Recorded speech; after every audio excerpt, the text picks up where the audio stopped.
পয়লা বৈশাখে এই জামাটা নতুন পেয়েছি, তো আজকের পয়লা বৈশাখের দিন পরবো। আমি পরে একটু মন্দিরে যাব, ধন্বন্তরী মন্দির, আমাদের এখানে খুব জাগ্রত মন্দির।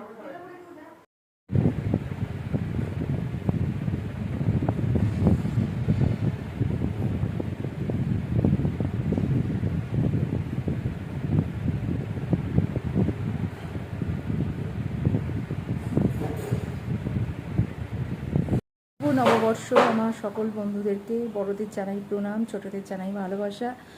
আর নতুন বছর সবার খুব ভালো কাটুক, আনন্দে কাটুক।